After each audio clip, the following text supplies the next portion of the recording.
All right.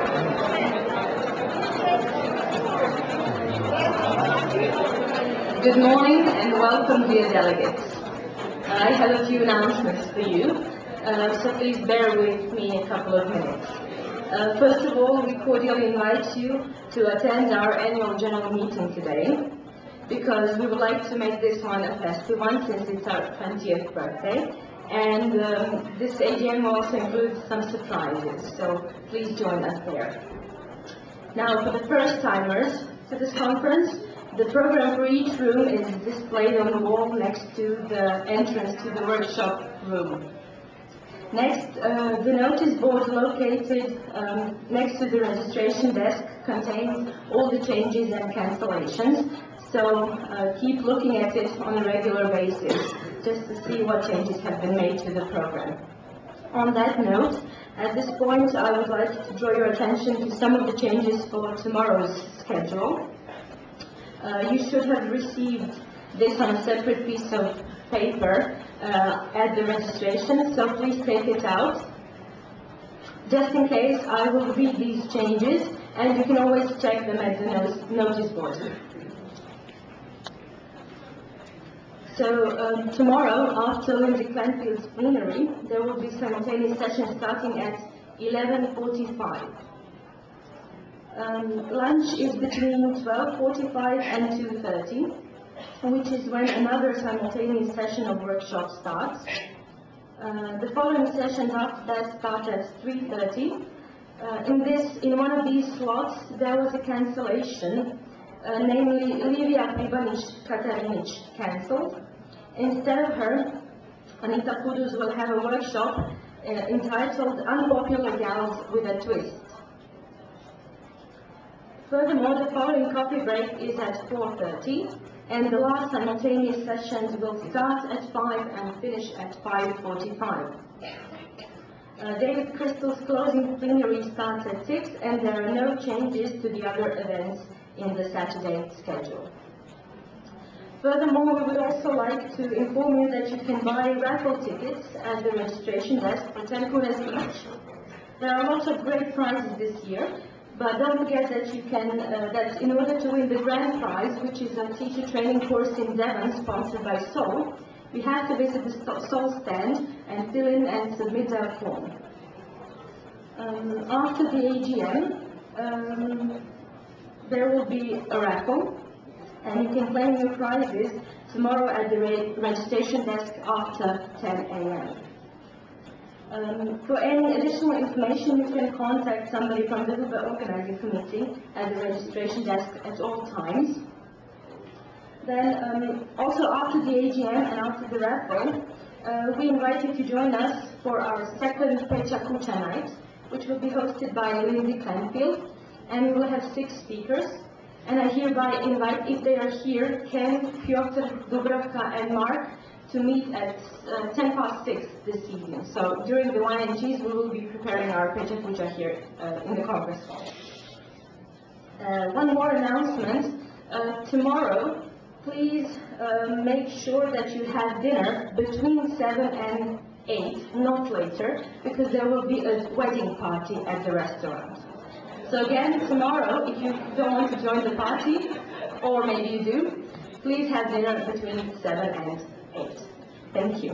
Now our President Ksenia will announce our first plenary speaker.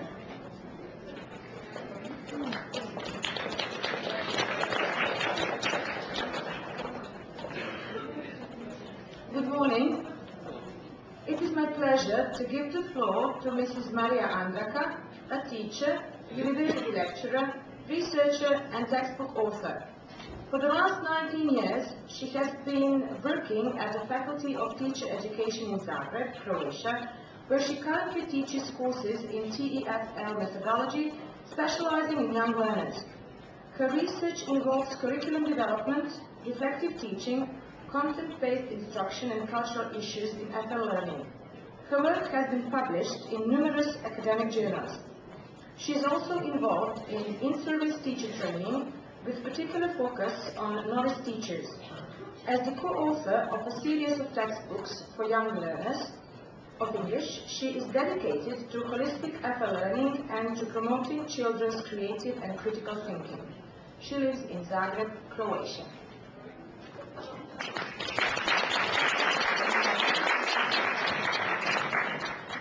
Thank you. Would you like some water?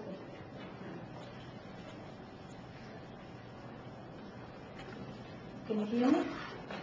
Okay. Thank you, Ksenia, and I really want to thank Hooper for inviting me to this beautiful event. And I am really delighted, and I hope this talk will also be delightful for you as well. So I'm going to talk.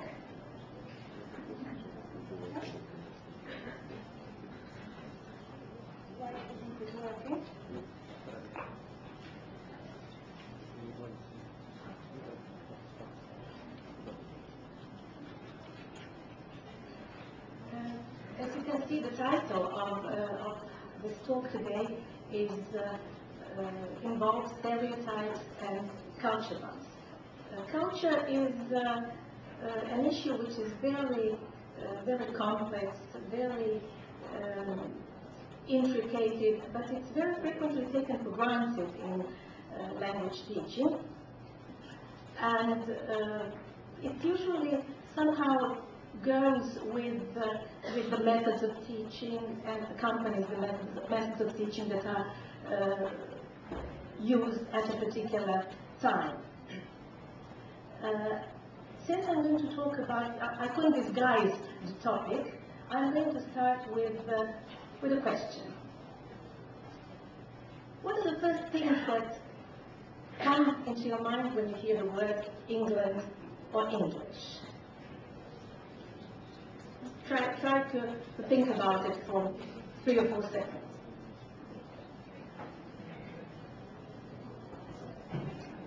If you thought about the following, or any of the following,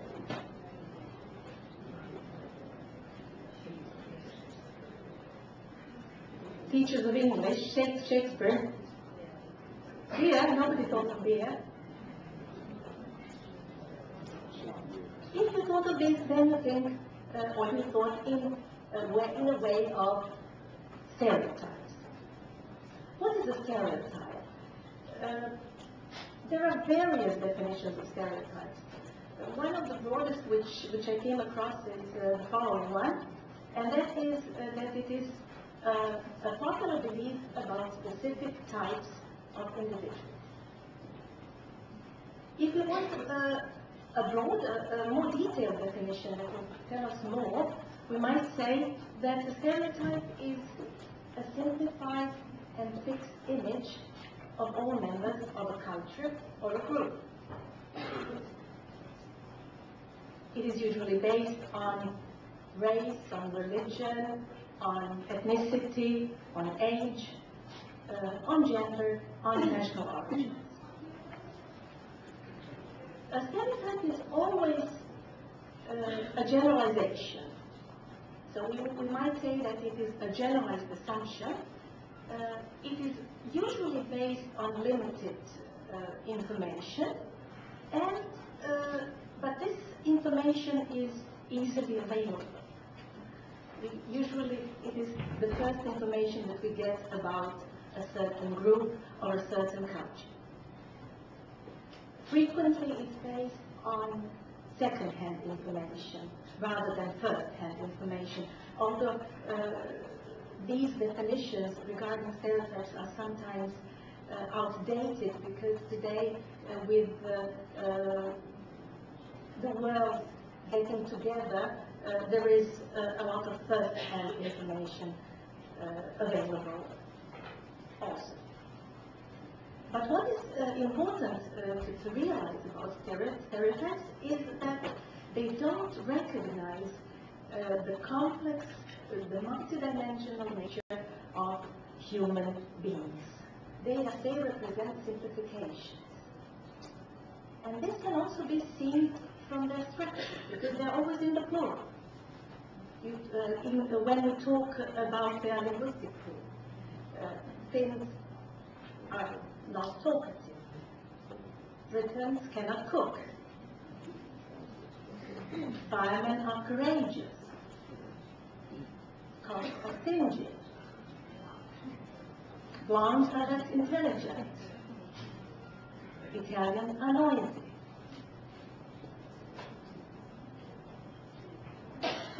Or if you look at some of the pictures represented, typical, stereotypical representatives of certain groups or nationalities, like this is a typical American.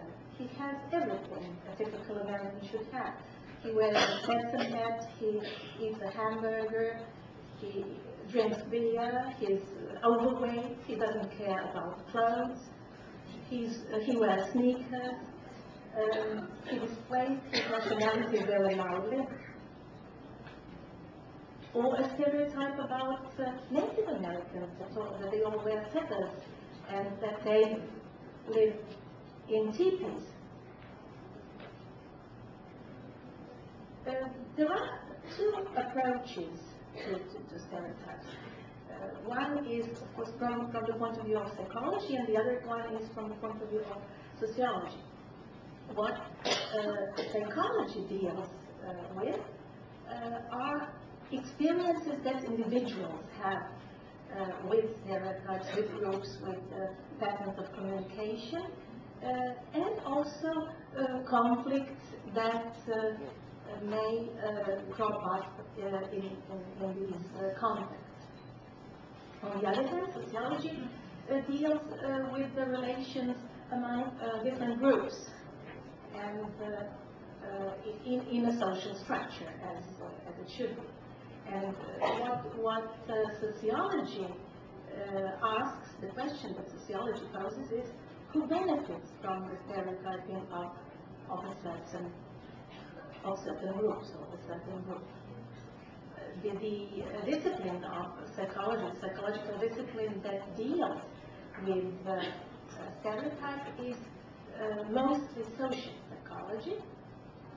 And what social psychology tells us today is that the basis for stereotyping lies in the nature of human cognition. They are part of our minds, of our brains, of how we think. And they help our brain function or understand certain characteristics in an easier way. They are actually an essential part of making sense of the world.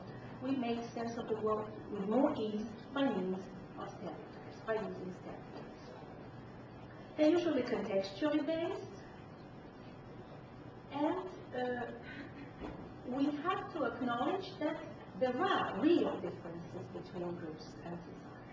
We are not the same. There are certain differences, and the stereotype should be seen as a starting point that will help us, whether we mean, to evaluate and change our opinion about a certain culture or a certain group. Just the beginning of us developing questions. Certain questions that we usually ask about stereotypes. Are they accurate? There is the stereotype about stereotypes. that they are inaccurate, resistant to change, that they represent overgeneralization, that they are exaggerated and destructive. It's a stereotype because if we say that all stereotypes are that, we are stereotyping. But research results, on the other hand, show that stereotypes are very often accurate, and people don't rely on stereotypes when they have relevant personal information about a certain group. That's why it's actually impossible to say that stereotypes are true or false. They are not true or false, but they reflect a particular set of ideological values. And what we have is actually a perception of a group or a group difference, which may be accurate or false. What they do is they suggest that everything within a group, or everybody within a group, is the same. For example, is this true or false? It's actually neither true nor false. False. Partially true. Of course, they're always partially true. Or this is supposed to be the English stereotype, or a Croatian stereotype.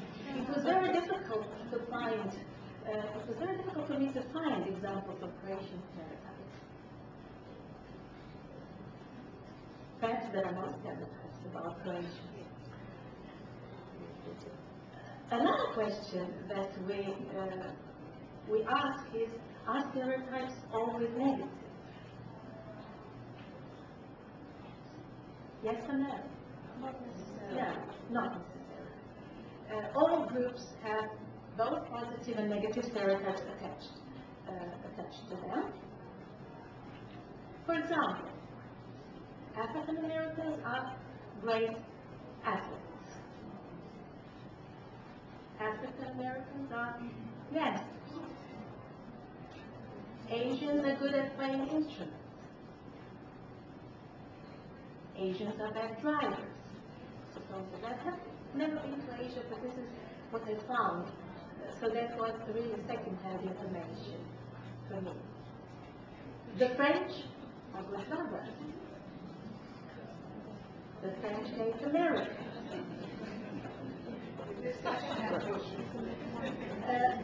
Well, this is not my experience. So if that's not my experience, I wouldn't be discussing stereotypes.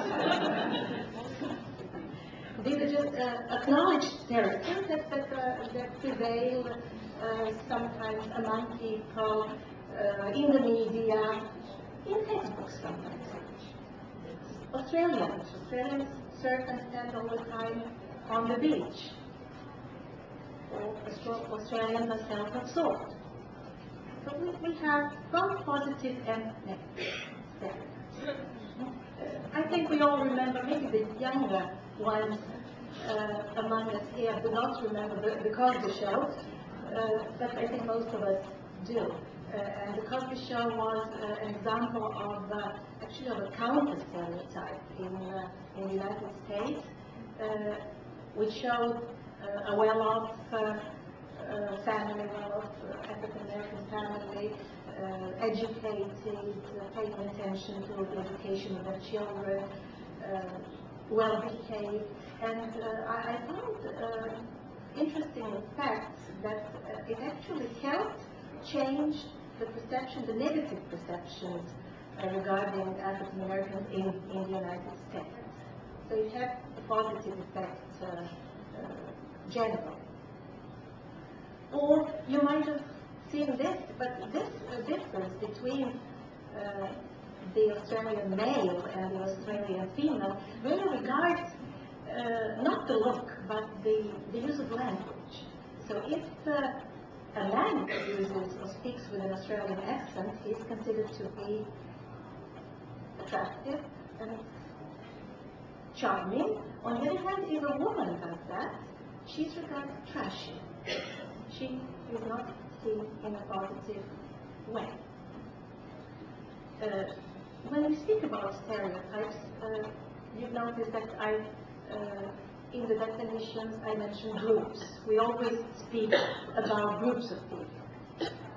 And it's inevitable to have in-group and out-group stereotypes. When we speak about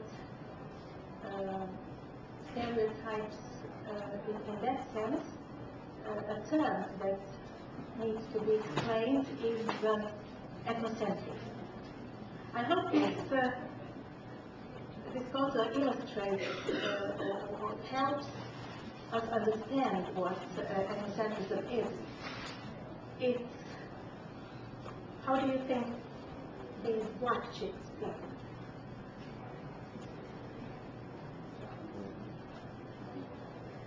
And what do they think about the yellow ones? So, I think my culture is superior to other cultures, and the values of the standards of my culture are applied universally. And when we speak about in-group and out-group stereotypes, usually we can distinguish between auto-stereotype and hetero-stereotype. An auto-stereotype is a stereotype that I have about myself, or that we have about our own culture, and they can be both simple, we think we are, they're usually positive. Auto-stereotypes are usually positive. Or they can be projected. We think that they consider us to be. What we think they think about us. Or hetero-stereotypes can also be simple. We think they are. Or projected. We feel that they think that they are. But we're not sure. Another question about stereotypes. Do they always result in prejudice? I guess you know the answer, right? Stereotypes can lead to misunderstandings, to hostile behavior, to abusive behavior, to conflict, to discrimination, even to prejudice. But if there is no awareness about them, if we raise awareness about the existence of stereotypes and what they actually are, this will usually result, and this will probably result in the rejection of the stereotype. Another issue that is mentioned in the title, remember, stereotypes and culture bumps, not bumps, although somebody might say the second letter. What is a culture bump? If we want to put it very briefly, a culture bump is a cultural difference. Or we might say, this is a term used by thought, confused encounters. Culture bumps are considered to be confused encounters. I can't do without definitions, that's why a very short definition of a culture bump. A culture bump occurs when we have certain expectations of particular behavior. We expect a certain group to behave according to what we think is right in our culture. And the expectations, that's why I underline expectations, because the expectations are actually our point, are regarded to be our point of view, or the point of view of our culture. There is a culture bump theory, and according to this theory, one of the most important representatives of culture bump theory is Carol Archer, an American scientist. And the culture bump deals with research into how cultural differences affect interpersonal and intercultural interactions. Or in other words, how culture-specific knowledge is acquired and its effect on relationships. According to culture bump theory, culture bumps are never eliminated, and that's not the issue, because you can't eliminate your own culture. And but what we can do, the same as with stereotypes, is that talking about it, reflecting about it, the topic, thinking about culture bumps can help us avoid misunderstandings. When dealing with culture bumps, the key word is difference. Different cultures see things in different ways. And the differences are really various. There are differences in the ways of knowing, in how we solve problems, how we communicate non-verbally, in the way we learn, in the way of dealing with conflict, and how we interpret symbols. And that's why culture bumps involve a variety of areas. Of course, we are usually interested in the linguistic domain first, but this is the first thing that we as teachers of language think of. Of course, culture bumps occur in linguistic utterances, and speaking the same language doesn't necessarily mean having the same culture. This is not a guarantee. If you speak the same language, doesn't guarantee that you won't encounter culture bumps. I found this quote, which I think is quite, which gives us an illustration. Human understanding is by no means guaranteed because conversants share the same fiction. Of course, culture bumps are more frequent in translations, especially when we translate figurative language like allusions, metaphors, proverbs, and others. And I also think we all have experienced that frequently. Culture bumps also occur in the use of the body language, which can be misinterpreted. What does a handshake mean in our culture? What does it mean in a different culture? If we bow after a meal, where is it considered polite? In Japan, right? But in China, but perhaps some cultures regard that as rude. Personal space, invading somebody's personal space in conversation, patting a child on the head. This is, I think this is rude in Buddhist culture. Stress or the wrong intonation, if you unintentionally put the emphasis on one part of an utterance instead of another, if you stress the wrong part of the sentence, you might be misinterpreted. Dress codes differ in different cultures. If we all watched the royal wedding and remember the dress code, attitudes to age, to gender, to status also cause culture bumps. Attitudes to humor. That is a very, very slippery area where we could go wrong.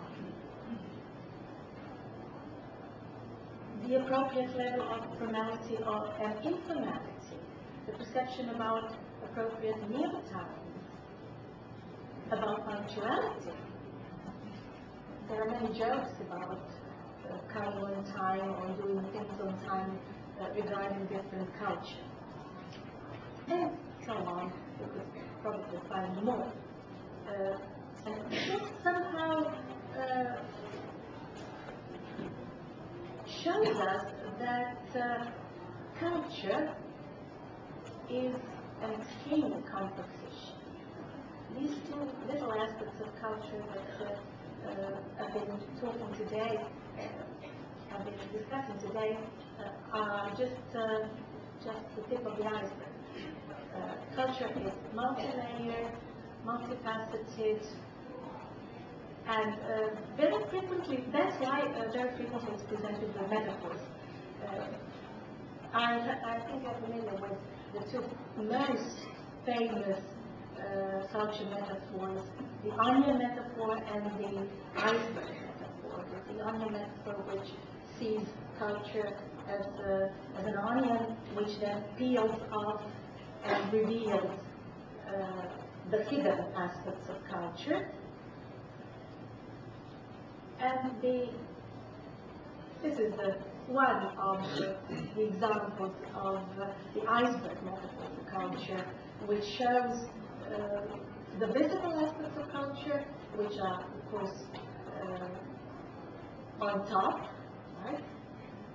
And the numerous aspects of culture which are less visible or invisible, which are hidden below the surface, which are not so obvious, but which definitely influence what we do.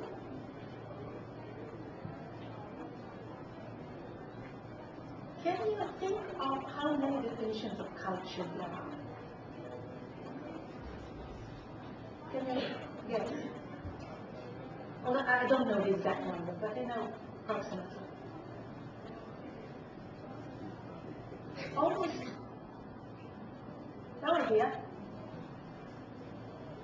200. About 200 various definitions of culture, which are, of course, share similarities, but there are also a lot of differences. So this is just one which I wanted to take it as an example, and because it's relevant to us as language teachers, because it has this intercultural element. I'm not reading it. Another question that we ask or we pose regarding culture is how materials address culture. How do they address the issue of culture? And for that reason, I did a little research into Croatian textbooks. And this research comprised a long period, as you can see, from the 50s till today. And I examined 6 generations of textbooks used in primary schools in Croatia. And I just give you some of the results which I think are interesting. All these columns represent, each column represents one generation. So one is refers to the 50s, number 2 to the 60s, number 3 to the 70s, into the 80s, 90s, and present day.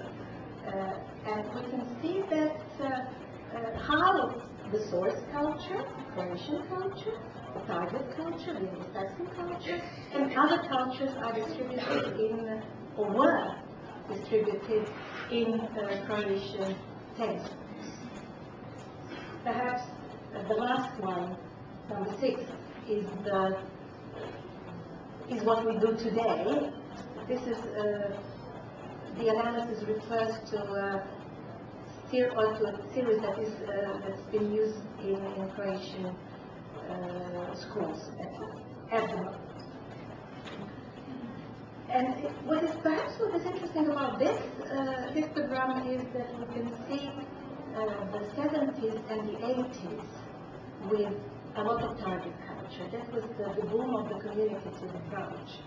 No mother tongue, no source culture, only target culture was used in the classroom. Another segment of this analysis shows the distribution of British, American, and Australian culture. As we may see, blue is British culture, and we can see that throughout the period of 60 years, mostly British culture is predominant. The only period where American culture was more present was in the 90s, but I think that is also due to the fact that the author spent some time in the United States while she was writing her textbook. The Australian culture, only recently. Until the 90s, there was no mention of Australian culture. And just one more. How are these contents represented? The cultural contents, whether, what I wanted to find out was whether they were represented realistically or stereotypically. And I came up with these results. It's about 20% of the contents in the period of 40 years were stereotypically represented. Then this percentage drops in the 90s, and then there is a slight increase in stereotypical representations in today's textbooks. Now, I'd also like to take you on a stroll down memory lane. I suppose nobody, or almost nobody, remembers this, because this is an example from the 50s. This is a textbook from the 50s, and there are quite a number of contents like that in that series. This is the source culture.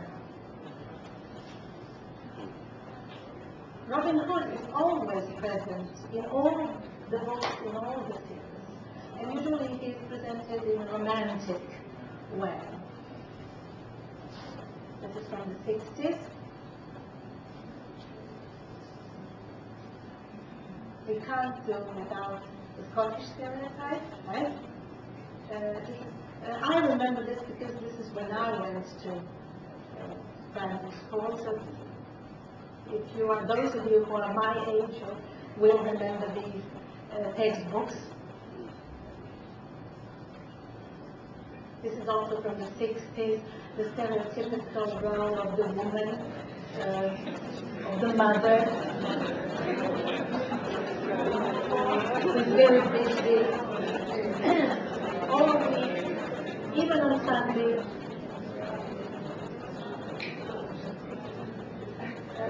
These are some titles from of lessons. 2 important dates in spring, referring to the 8th of March and to Tito's birth, or Marshal Tito speaks to children. Quite a lot of source culture present with a specific purpose. In terms of target culture, we have stereotypes about the weather, which is always unpleasant, the British weather, which is always cold, and some tea stereotypes. This is an example from a textbook used in the 70s. And the text says, Scottish tartan, I don't know if you can see, is a well-known pattern used for clothes. The men wear kilts of all colors made of tartan. The Scots like public festivals in dancing, bagpipe playing, singing, and in all sorts of games.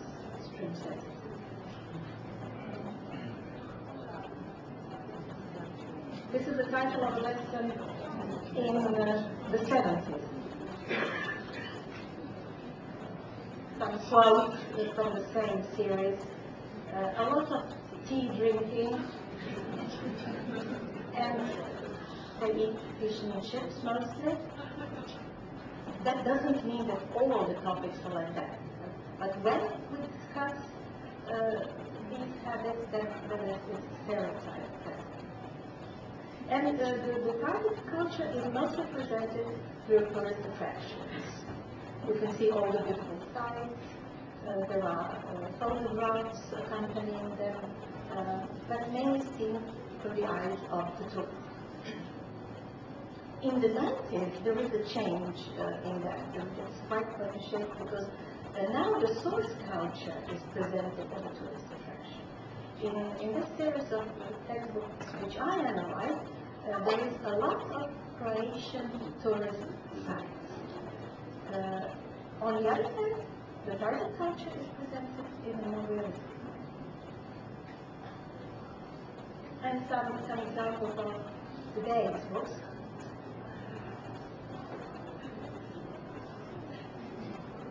There are not many stereotypes, I have to say, but still, perhaps you recognize that. This is the crop of the source culture stereotype, because it's linked to a text about Croatia. There is a lot about the typical English breakfast. I doubt whether the typical English breakfast really exists anymore. And the quote about Irish. While singing and dancing, Irish people love to do Guinness, the famous black beer. The Irish also love stories and legends. And to back it up, again, an example from currently used textbook. This is the text that accompanies it. The Highlanders belong to family groups called clans. They wear kilts, their traditional costumes, and play the bagpipes, their traditional musical instruments. Or about the Irish again. The Irish are very warm and friendly people. They are great storytellers and love old myths and legends. They love meeting in pubs, where they often sing and dance. So, when we look at the way how culture is taught, there are a few approaches which somehow appear to be most frequent. Although these approaches have been used in the past, but I think still many of them prevail in the way we teach culture. One could be called the Frankenstein approach. These are legitimately used terms in literature, which means putting bits and pieces together to get, sometimes you get the monster, but you don't necessarily get the monster, but you get something which is not really coherent. Or the whole F approach, which is based on the initial letters of the word, folk dances, festivals, fairs, and food. The tour guide approach, which is very, very frequent in our books, and that also somehow leads us, we have to teach according to what we are in the books. We talk about those a lot, and the Bible approach, which is refers to talking about culture when we think that, or when we deem that suitable, with no plan. What can we do to change? Of course, we need to start from ourselves. If we want our students to develop empathy and flexibility, we have to be caregivers of those qualities. And if you want them to apply critical thinking skills, then we also have to use critical thinking skills in teaching. Another thing is the way we look at stereotypes and culture. We shouldn't really avoid them, but we should raise awareness of them. And this little image really shows how this process of developing cultural awareness can go. from identifying the target culture with the source culture. Yellow is my culture, blue is the other culture. In stage 1, I look at them as if they were the same. In stage 2, I begin to see certain differences. In stage 3, I see more differences. And in stage 4, I see that these cultures are different. And this is what cultural awareness actually is. We want to develop authentic relations between individuals from different cultures. Have you any other suggestions in teaching? Yes? No? They could be used. Of course, this is just an example. When we use authentic materials, we have to be very, very careful. But they represent an example of a cartoon which deals with stereotypes a lot. There are many examples of stereotypes of the Simpsons, and perhaps they can be a starting point for discussion. Or you can use, this is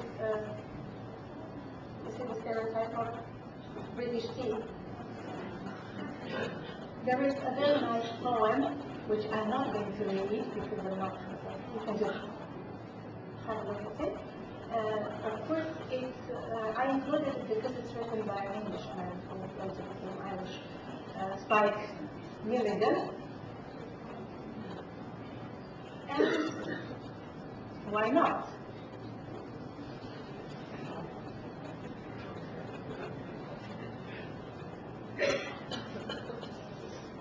This is the website.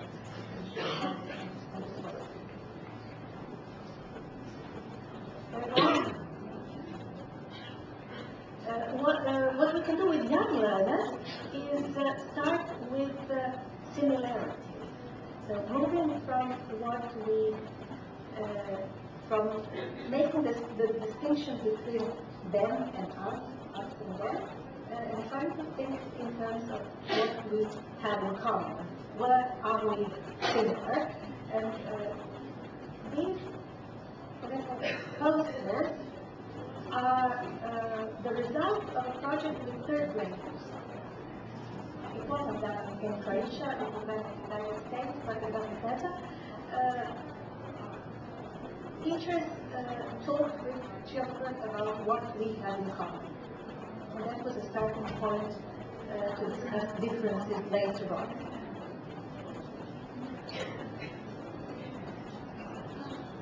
And we need to regard culture bumps and stereotypes as opportunities, not as problems. If we do that, we will develop cultural intelligence, another form of intelligence, which we can add to numerous intelligences that we already are familiar with. And we might say that cultural intelligence is emotional intelligence across cultures. And of course, it's possible to share or to go abroad, to have the opportunity of meeting other culture. That is the best way. Of course, this is not always feasible, but if we can do it, that's definitely one of the best ways to become more tolerant regarding culture. This will lead, if we apply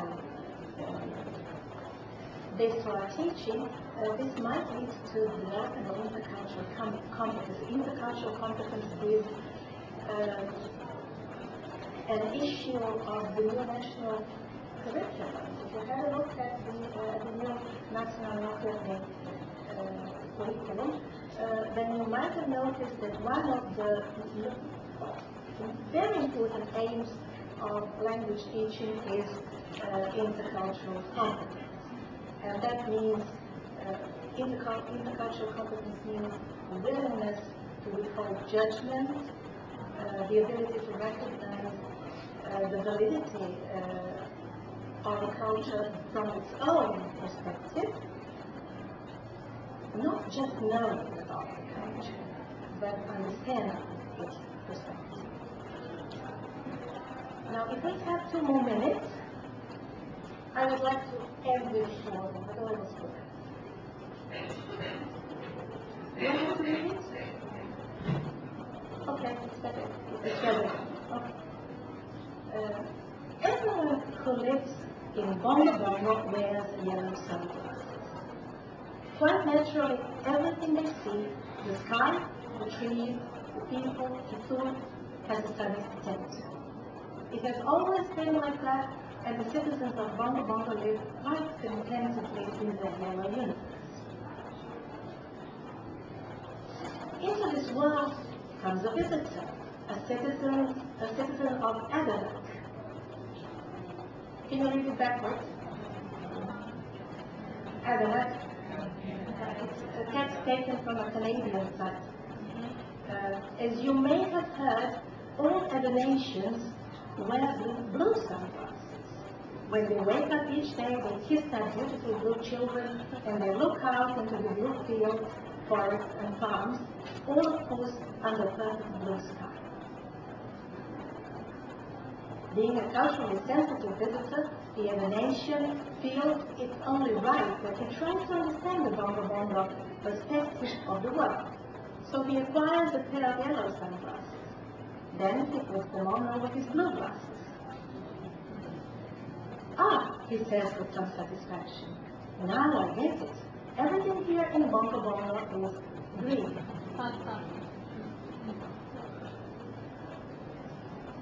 And I think this little story may be related to a quote, which is more than 100 years old. The real voyage of discovery consists not in seeking new landscapes, but in having new eyes, or in taking off our blue glasses and putting on, sorry, I missed that, but before putting on our blue glasses, taking off our yellow ones, or the other way around, or whatever. And I hope this can give us some food for thought.